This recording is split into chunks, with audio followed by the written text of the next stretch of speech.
El aire abandonó mis pulmones, succionado por un vacío helado. Mis dedos temblaban, incapaces de sostener la carpeta de piel sintética que acababa de sacar del cajón cerrado con llave del escritorio de Dante.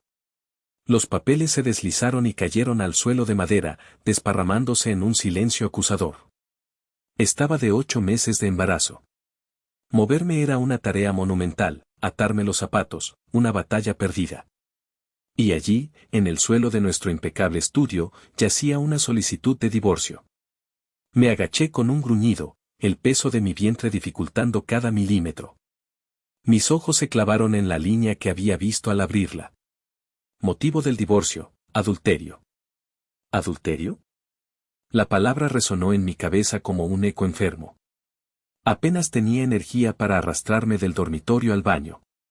¿En qué universo paralelo tenía yo la energía o el deseo de cometer adulterio? Sentí una oleada de náuseas, una mezcla de pánico y ácido estomacal que me quemó la garganta.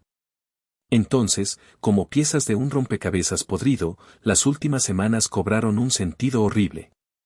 Las bromas de Dante. Sus comentarios casuales mientras me masajeaba los pies hinchados. Estás muy distraída últimamente, mi amor. ¿Segura que no me ocultas nada? Y luego, el incidente de la semana pasada. Estábamos cenando. Metió la mano en mi bolso, buscando supuestamente las llaves del coche, y sacó una pequeña tarjeta de presentación blanca. ¿Y esto, Clara? Gerente de proyectos. Suena importante. ¿Quién es, Jaja, cuidado, mi reina, no vayas a olvidarte de que estás casada. Yo me había reído, confundida. No tenía idea de quién era ese hombre ni cómo esa tarjeta había llegado a mi bolso. Debes habérmela dado tú, Dante. O la cogí por error en alguna reunión. Él sonrió, pero sus ojos no lo hicieron. Claro, mi amor. Un error. Ahora, mirando esa acusación legal, esa broma se sentía como un ladrillo. Él no estaba bromeando. Estaba construyendo un muro. Estaba plantando semillas. Y todas esas semillas apuntaban a una sola cosa. No era la casa, ni los coches. Era la obsesión que había desarrollado en los últimos meses, un interés enfermizo por un documento que llevaba 7 años acumulando polvo en una caja fuerte. El acuerdo prenupcial. Específicamente, una cláusula que yo había firmado entre risas y besos, convencida de que era la prueba definitiva de nuestro amor eterno.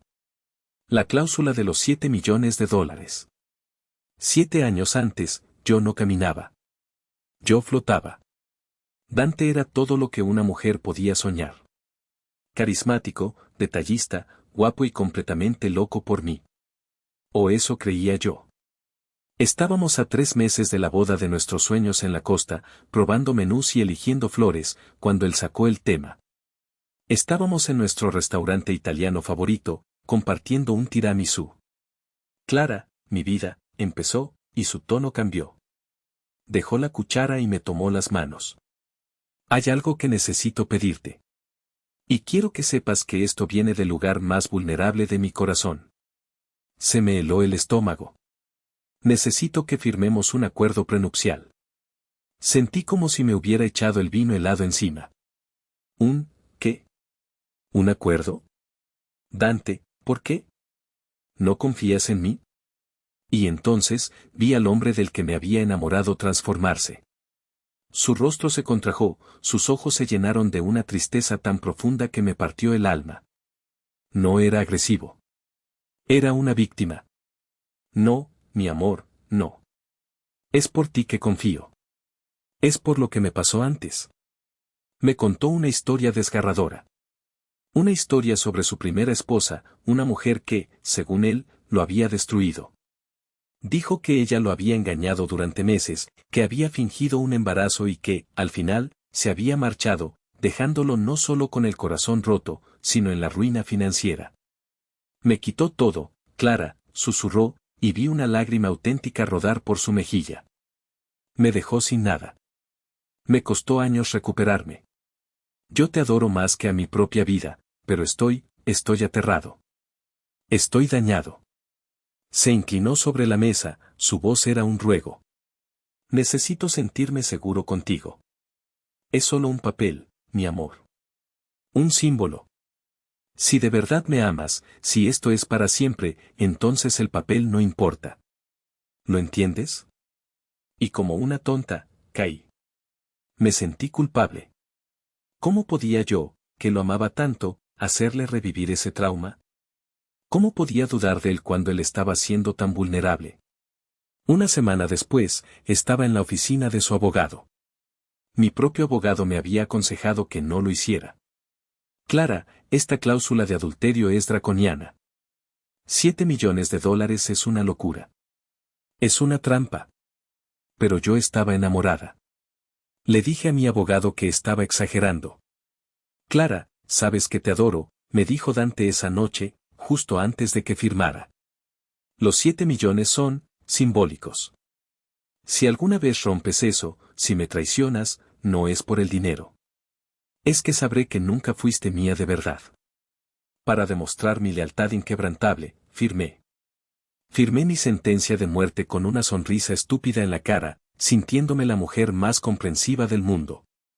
De vuelta en el presente, en el suelo de madera fría, con el vientre tirando de mis músculos, miré la firma elegante de Dante en la solicitud de divorcio. Adulterio. 7 años después, ese papel simbólico venía a devorarme viva. 2 semanas después de encontrar los papeles, rompí aguas. Eran las 3 de la madrugada. El dolor me golpeó como un tren, agudo e innegable. Desperté a Dante a gritos. Su reacción fue extraña. No hubo pánico. No hubo preocupación. Hubo una explosión de energía casi maníaca, una euforia que no encajaba con la situación. Ya es hora. Ya es hora, gritaba mientras se ponía los pantalones. Voy a hacer unas llamadas. Mientras yo intentaba respirar a través de las contracciones, él estaba en el pasillo, hablando por teléfono. Pero no estaba llamando a mi madre, ni a la partera. «Está pasando», le oí decir a alguien. «Sí, ahora mismo. Trae todo. Asegúrate de que ella también esté allí». ¿Ella? ¿Quién era ella? El viaje al hospital fue una tortura. No por el dolor, sino por su actitud. Tamborileaba los dedos en el volante, sonriendo, casi riendo. «Hoy va a ser el mejor día de mi vida, Clara. El mejor. Vas a ver. Todo va a cambiar». Cuando llegamos a la sala de maternidad, el ambiente se volvió gélido. En la sala de espera, a las 4:30 de la mañana, no solo estaba mi suegra, que me miraba con un desprecio que yo no podía procesar, sino también un hombre con un traje caro y un maletín. El abogado de Dante. El pánico real se apoderó de mí, más fuerte que cualquier contracción. ¿Qué hace él aquí, Dante? ¿Qué demonios hace tu abogado aquí? Dante solo sonrió, una sonrisa vacía que no le llegó a los ojos. Solo apoyo moral, mi amor. Apoyo moral. Las siguientes horas fueron un infierno borroso. Dolor, gritos, enfermeras. Y en la esquina de la sala de partos, Dante. No me sostenía la mano. No me animaba. Estaba de pie, como un espectador en un evento deportivo, vibrando de anticipación. Mi suegra esperaba fuera, con el abogado. «Puja, Clara. Ya casi». «Vamos», gritó la doctora. Con un último aliento que sentí que me desgarraba por la mitad, pujé. Y entonces, el mundo se detuvo. El llanto agudo de un bebé llenó la habitación, pero fue seguido por un silencio absoluto. Un silencio pesado, antinatural. «Felicidades», dijo la enfermera, pero su voz vaciló. Es una niña». La limpiaron rápidamente y me la pusieron en el pecho. Y mi mundo se hizo añicos. Era perfecta. 10 dedos de los pies, una boquita preciosa. Y una piel morena clara, inconfundible, coronada por un espeso cabello negro y rizado. Dante y yo éramos blancos. Pálidos. De ascendencia irlandesa y alemana. «No», susurré. El primer pensamiento que cruzó mi mente fue, se equivocaron. Esta no es mi bebé. Pero la miré y sentí esa conexión instantánea, esa ola de amor puro. Era mía. Podía sentirlo. ¿Y si era mía? Oh, Dios mío, sollocé, mirando a la niña. ¿Qué hice? ¿Cuándo? No lo recuerdo. Dante, yo no. Mi cerebro se partió en dos. ¿Era posible? ¿Había perdido la cabeza? ¿Me había acostado con alguien en un estado de sonambulismo? ¿Era yo un monstruo que había arruinado su propia vida sin siquiera saberlo? Mientras mi universo implosionaba, el de Dante explotaba. Dejó escapar un grito. No un grito de alegría paternal. Un grito de victoria. Un rugido de «gané». Sí. Sí. Lo sabía. Lo sabía, gritaba, saltando literalmente en el sitio. Las enfermeras y la doctora lo miraban como si estuviera loco. Se volvió hacia ellas, con los ojos desorbitados por el éxtasis. Doctora. Enfermera. Y quiero que todos documenten la apariencia de la bebé. Ahora mismo. Quiero que conste en acta sus rasgos. Necesito testigos. Esto es evidencia. Señor, cálmese, empezó la doctora. Pero él me ignoró a mí, ignoró a la doctora, y abrió la puerta de la sala de partos. Ya pueden pasar. Su abogado entró, con el rostro impasible, seguido de mi suegra, que me miraba como si yo fuera basura. Dante, por favor, no entiendo, lloriqué, aferrándome a mi hija. Él se acercó a la cama. Su rostro, antes eufórico, era ahora una máscara de frío desprecio. Sacó un sobre de su chaqueta y lanzó los papeles sobre mi regazo, encima de las sábanas manchadas. Eran los papeles de divorcio. Eres una zorra infiel, Clara, siseo, lo suficientemente bajo para que solo yo lo oyera. Y acabas de cometer el error más caro de tu vida. Me debes $7 millones, tal como dice el contrato. Y acabas de dar a luz a la prueba viviente. Se giró hacia su abogado. Tenemos todo lo que necesitamos. Procede. Mientras ellos salían de la habitación para hablar de dinero, yo me quedé sola.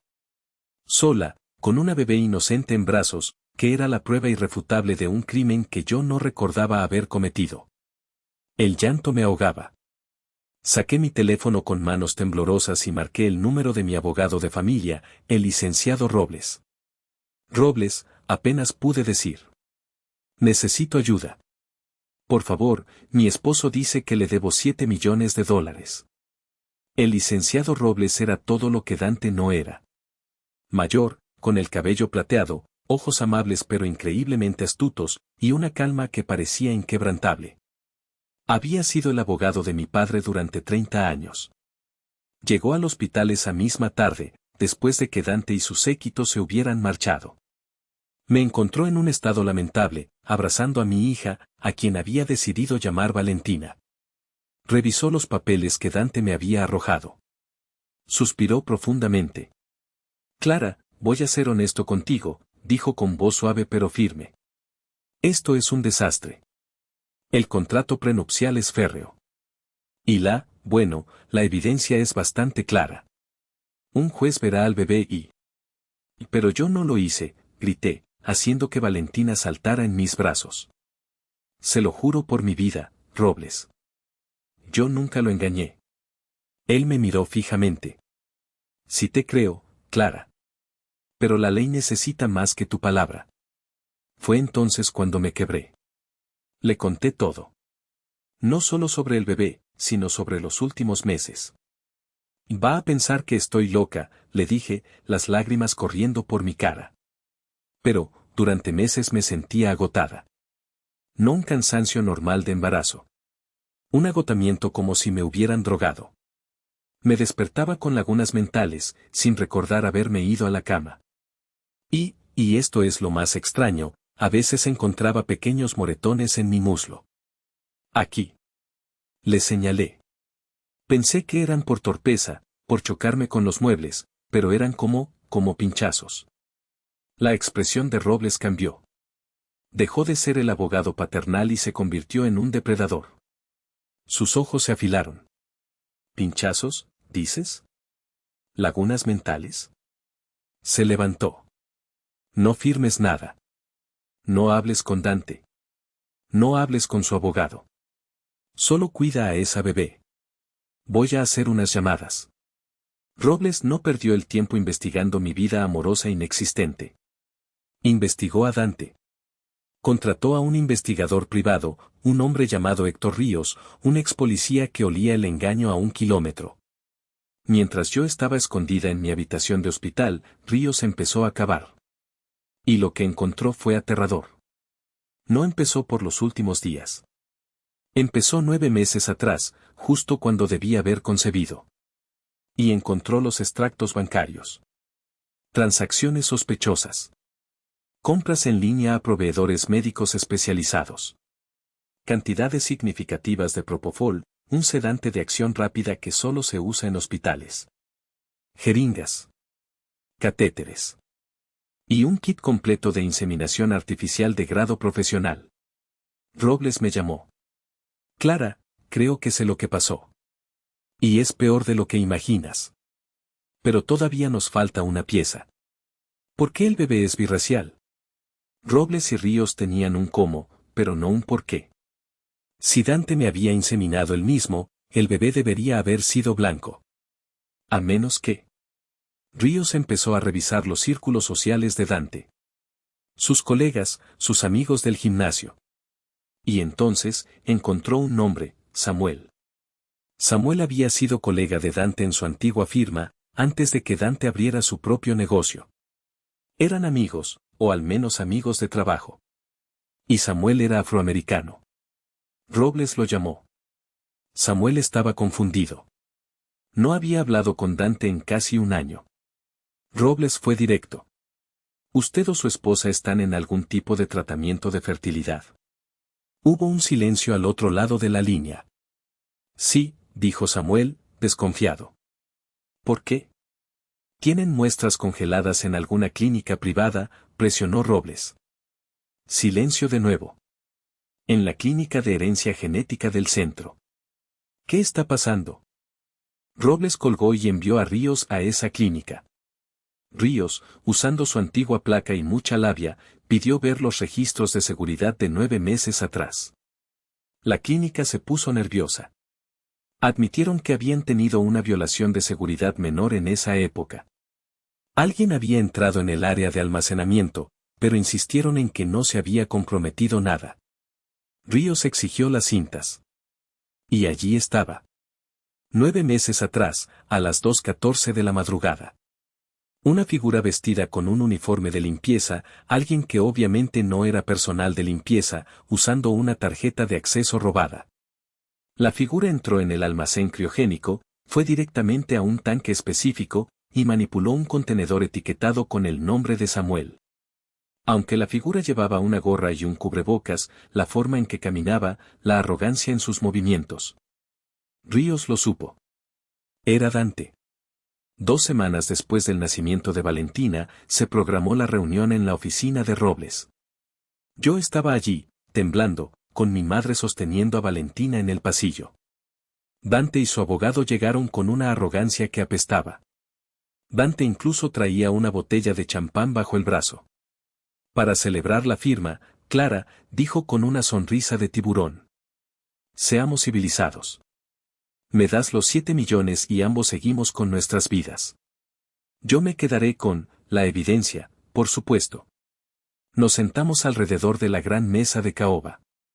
Bien, dijo el abogado de Dante, mis clientes están listos para aceptar el pago y... Un momento, lo interrumpió Robles. Su voz era seda y acero. Encendió el proyector de la sala de conferencias. La pantalla cobró vida. Nosotros también hicimos nuestra tarea, señor Dante. La primera imagen era un extracto bancario. La compra de Propofol. Dante se tensó. Video 1, dijo Robles. Cámara de seguridad de una farmacia en línea. Dante, comprando jeringas y catéteres. Video 2. Cámara del lobby del edificio de apartamentos de Samuel.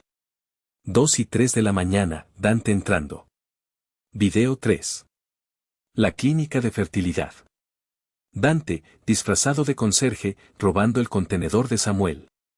La cara de Dante se puso blanca como el papel. Su abogado parecía confundido. Y video 4, dijo Robles, su voz bajando a un gruñido. La cámara de seguridad de su propio edificio, señor Dante. 3:30 de la mañana. Usted entrando a su apartamento con una pequeña hielera médica. Y luego, entrando al dormitorio principal, donde mi clienta, su esposa embarazada de 8 meses. Cállate, gritó Dante. Usted drogó a su esposa, continuó Robles, implacable. Robó material genético de un amigo. La inseminó usted mismo mientras estaba inconsciente. Todo para activar una cláusula de infidelidad fraudulenta y robarle $7 millones. Robles se inclinó sobre la mesa. Esto no es un divorcio, señor. Esto es asalto agravado, fraude, robo y múltiples crímenes federales. Y va a ir a la cárcel por mucho, mucho tiempo. Dante quedó paralizado. Vi sus ojos calcular. No había culpa. No había remordimiento. Solo pánico animal. En un movimiento fluido, volteó la mesa de caoba con un rugido, lanzando café, agua y la botella de champán por los aires. Su abogado gritó. Antes de que nadie pudiera reaccionar, Dante corrió hacia la puerta, pero no fue al ascensor. Empujó la puerta de las escaleras de emergencia y desapareció. Robles ya estaba gritando por el intercomunicador a la seguridad del edificio. Cierren las salidas. Llamen a la policía. Ha huido. Me acurruqué en mi silla, temblando. Mi abogado me miró. Tenía un plan de huida. Esto estaba preparado. Esto apenas comienza. La justicia era una cosa abstracta. El miedo era real y físico. Robles me sacó de allí y me llevó directamente a casa de mis padres. Valentina y yo nos instalamos en mi antiguo dormitorio de la infancia, rodeada de osos de peluche y diplomas de secundaria. Me sentía como una niña asustada. Si planeo esto durante años, Clara, me dijo mi padre esa noche, mientras cambiaba las cerraduras de toda la casa, si estaba dispuesto a hacerte, eso, ¿qué más es capaz de hacer ahora que ha sido descubierto? Viví en un estado de terror paranoico. La policía emitió una alerta. Dante se había esfumado. Había desaparecido como un fantasma. Descubrieron que había retirado sistemáticamente 50,000 pesos en efectivo durante las semanas previas al parto. Tenía un pasaporte falso y al menos 2 identificaciones falsas bajo nombres diferentes.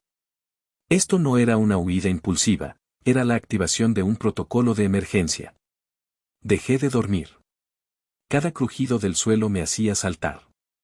Cada coche que pasaba por la calle me hacía asomarme por la ventana. Y entonces, empezaron las llamadas. El teléfono de la casa de mis padres sonaba a las 2, a las 3 de la madrugada. Cuando contestaba, solo había silencio. O, peor aún, una respiración. Lenta, controlada, deliberada. Colgaba, temblando, solo para que volviera a sonar 10 minutos después. La policía intentó rastrearlo, pero eran teléfonos desechables, burners. Era él. Estaba jugando conmigo. Una tarde, mientras mecía a Valentina, vi un coche oscuro aparcado al otro lado de la calle. Llevaba allí una hora. Mi corazón se disparó. Llamé a la policía, susurrando al teléfono. Un coche patrulla llegó, habló con el hombre del coche, y resultó ser un vecino nuevo esperando a un técnico de cable. Me derrumbé llorando. Estaba al límite. No era solo una víctima, ahora era una prisionera en la casa de mis padres, aterrorizada por el monstruo que yo misma había metido en mi vida. El investigador privado, Héctor Ríos, no se detuvo. La policía busca a un fugitivo, le dijo a Robles. Yo busco a Dante. Conozco a estos tipos. Son narcisistas. Creen que son más listos que nadie, y esa es su debilidad. Ríos no se centró en sus vicios. Se centró en sus necesidades. No busca drogas ni alcohol. Busca control. Y es un adicto a una cosa, sus medicamentos para la ansiedad. Dante tenía una receta muy específica para un ansiolítico de alta potencia. Ríos y el FBI, que ya se había involucrado debido a los crímenes federales, empezaron a rastrear farmacias. No en nuestra ciudad, sino en los estados vecinos, Nevada, Arizona, Utah. Pasaron 3 semanas. 3 semanas de llamadas silenciosas y noches sin dormir. Entonces, recibieron la alerta. Una farmacia en las afueras de Las Vegas. Un hombre que coincidía con la descripción de Dante había intentado surtir una receta con un nombre falso. El precio del medicamento era alto, más alto de lo que esperaba. Y Dante, en un ataque de pura arrogancia narcisista, cometió el error fatal. Empezó a discutir con el farmacéutico. Exigió hablar con el gerente. Gritó que le estaban estafando. El farmacéutico, molesto, le exigió una identificación válida que coincidiera con la receta.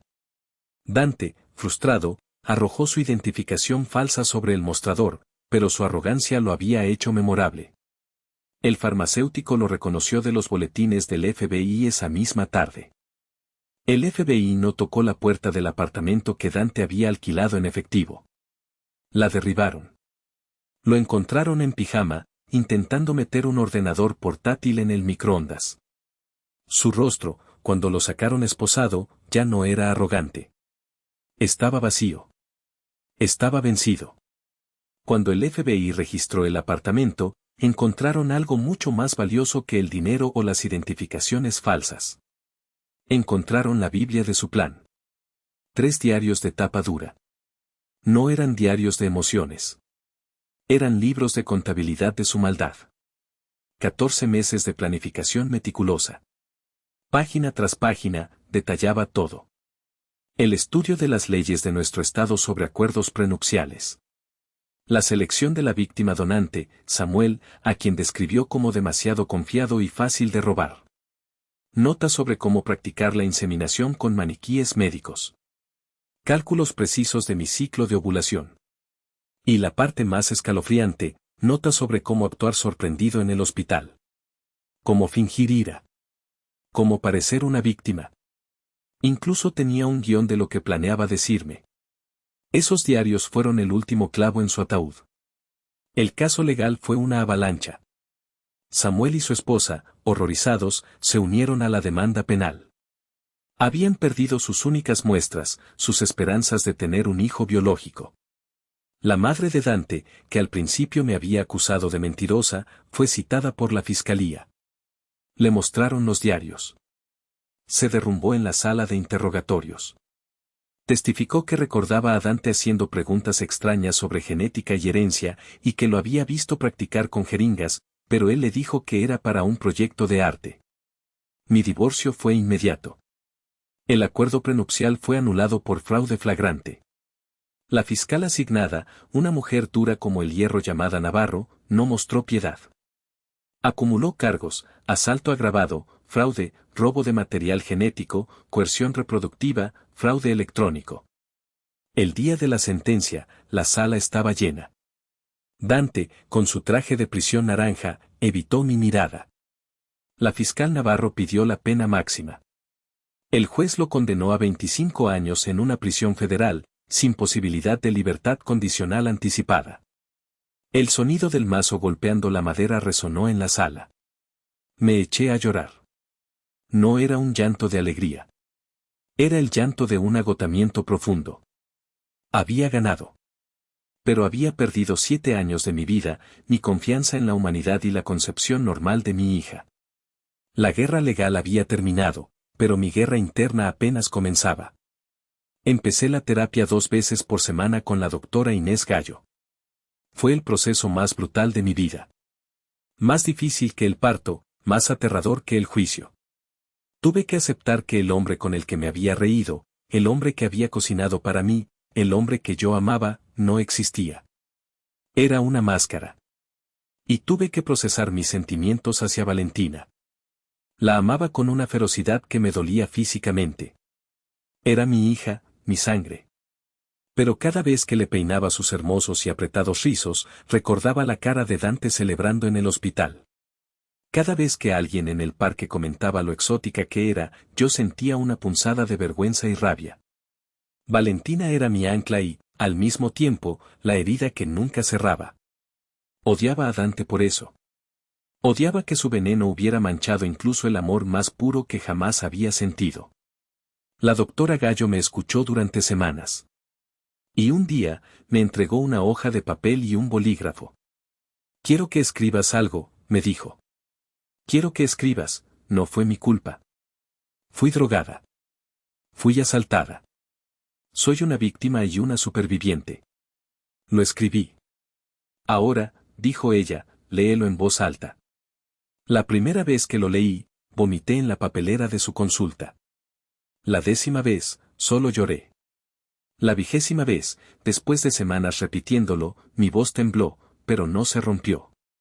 Y una pequeña parte de mí, empezó a creerlo. El primer paso para mi verdadera recuperación fue vender la casa. La casa de mis sueños que él había convertido en una escena del crimen. El agente inmobiliario me dijo que perdería dinero si vendía tan rápido. Le dije que me daba igual. No estaba vendiendo una casa. Estaba enterrando un fantasma. Corté toda relación con mi ex familia política, que seguía enviando cartas diciendo que Dante era un buen chico que había cometido un error. Me mudé a un pequeño apartamento al otro lado de la ciudad, donde nadie conocía mi historia. Pasaron varios años. Años de trabajo, de criar a Valentina, de terapia semanal. Años de aprender a cerrar la puerta del baño con llave, de sobresaltarme si un hombre se me acercaba demasiado rápido. Valentina era mi luz. Era inteligente, divertida y no tenía ni idea del caos que la había traído al mundo. Para ella, yo era solo mamá.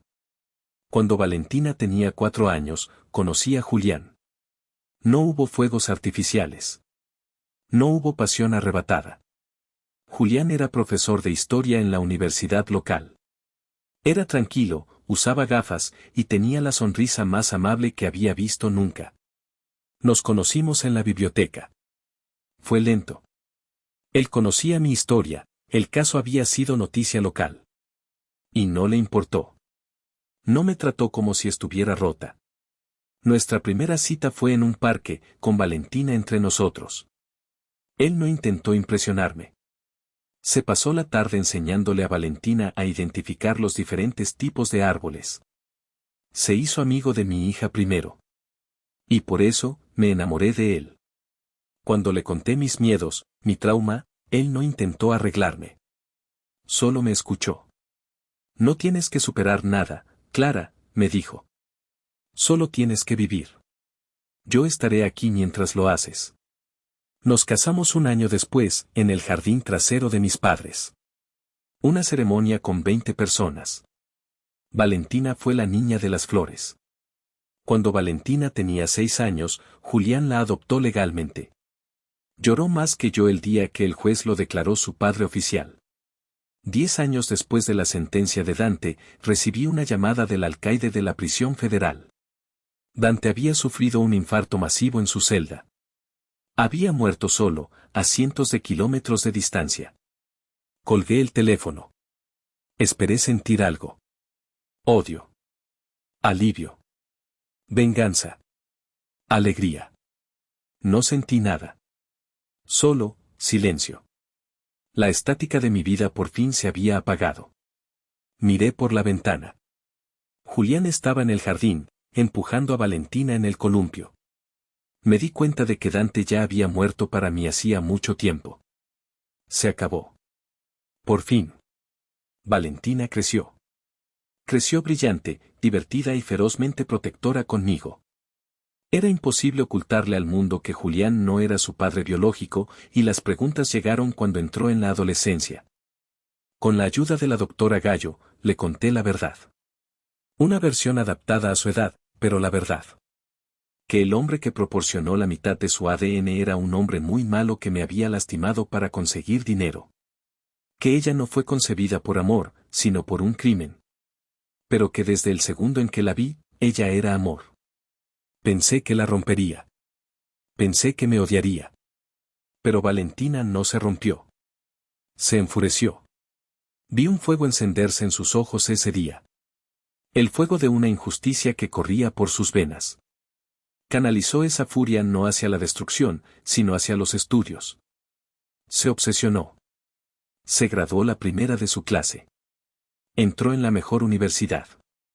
Y luego, aplicó a la Facultad de Derecho. Pasan los años. Julián y yo estamos sentados en la primera fila de un auditorio universitario.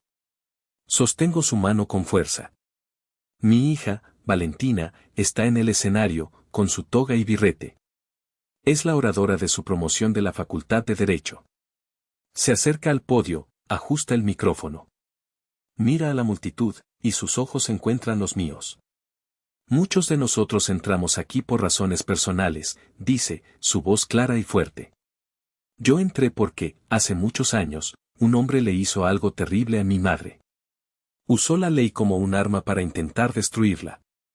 Y hoy, yo tomo esa misma ley, y la convierto en un escudo. La veo recibir su diploma, con honores.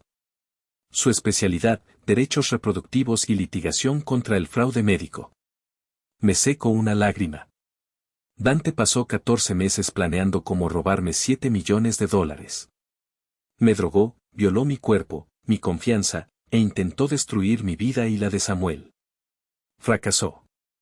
No obtuvo ni un centavo. Murió solo en una celda. En cambio, su plan monstruoso, su acto de pura maldad, no creó dinero. Creó una guerrera. Él quería sembrar el caos, pero sin saberlo, sembró justicia. Mi hija, Valentina. Abogada. El legado viviente de su crimen. Y esa es la única venganza que importa.